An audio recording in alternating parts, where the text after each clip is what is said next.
She called 911 and said I was trespassing on my own ranch. What she didn't know? I own the land, the deed, and the sheriff's cell number. It started with a scream. Not mine, hers. Middle of a hot Texas morning, I was unloading boxes from the back of a yellow BD Stories moving truck.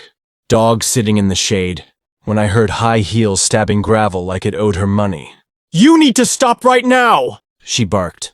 There she stood, a blonde woman in a hot pink dress, lips pursed like a lemon, storming up my dirt driveway with a clipboard in one hand and her phone in the other. "You're trespassing on HOA property," she shouted into the phone, side-eyeing me. "Yes, officers, he's still here. Says it's his house." I blinked. "Ma'am, this is my house." She pointed at my porch like she was accusing it of murder. "Don't move. Police are on their way." I sat down at the picnic table, calm, collected, because, while she was firing off accusations, I already knew what she didn't. That the sheriff's deputy who'd answer that 911 call was my cousin, and that I'd owned this ranch fair and square, inherited it from my grandfather. Karen, as I came to know her, had just declared war on the wrong man. Let me tell you how it all went down. Tyler Ranch wasn't just land, it was legacy. My grandfather bought it in 1957, when land was cheap and men were tougher. He built it from nothing. A barn, a modest lodge, and more fences than I cared to count. I grew up spending summers here, branding calves, climbing haylofts, fishing in the stream that cut through the east field. After Grandpa passed, the ranch came to me. No mortgage, no HOA, just deed, dirt, and determination. I left my tech job in the city and came home. What I didn't know was that while I was away, the nearby HOA, Willow Estates, had grown like a weed. Half a mile of cookie-cutter homes, decorative rocks, and people obsessed with property values. That's where Karen came from. She was the self-declared president of the HOA, and when she saw a moving truck and a man in jeans unloading into a ranch house, her brain short-circuited. She came over unannounced on day one. "Just letting you know," she said. "Your property falls under our visual guidelines." I raised an eyebrow. "Visual guidelines?" She handed me a pamphlet about grass length, fence color, and prohibited livestock breeds. I laughed. She didn't. By week 1, I had 3 notices posted to my fence about unauthorized vehicles, aggressive animals, Boone barked once at her poodle, and non-regulation roofing. The HOA had tried to annex the area years ago but never finalized the paperwork. Karen didn't care. She decided to enforce it anyway. Then came the real fireworks. The morning she called the cops, I'd just started assembling my smoker near the porch. Karen pulled up, slammed her car door, and charged straight at me. "You're still here?" The HOA board never approved this occupation. I calmly told her again, I own this land. That's when she dialed, claimed I was hostile, possibly armed, and refused to provide identity. I sat down at the picnic table, didn't flinch when the sirens came. 6 officers showed up, one hand on a holster, the rest fanned out. Karen pointed at me like she was directing traffic during a robbery. "He's lying!" He said it's his house. An officer stepped forward, asked me to provide ID. I did. Then I smiled and said, "You might want to radio Hank." A few minutes later, Deputy Hank pulled up in his cruiser. He stepped out, squinted toward me, and broke into a grin. "Micah, what are you doing back?" "Moving in," I said, though some folks aren't happy about it. Karen froze when he walked over and shook my hand. "This man owns Tyler Ranch," Hank told the officers. "Always has. County lines haven't changed. This is outside your HOA. Karen's face flushed red. Her words shriveled. She turned and stormed back toward her car without another word. But that wasn't the end. It was only the beginning. She retaliated the only way she knew how: paperwork and pettiness.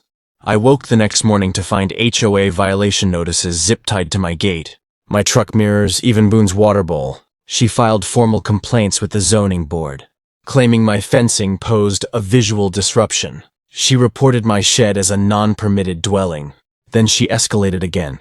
She hired a private security patrol to drive past my property at night with floodlights.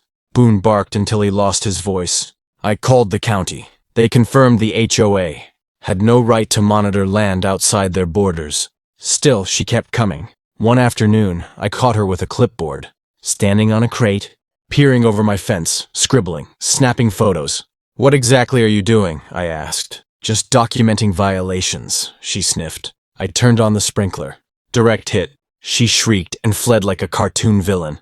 Boone barked with joy. I could have filed charges then, but I was saving everything for one big punch. That punch came in the form of a county hearing.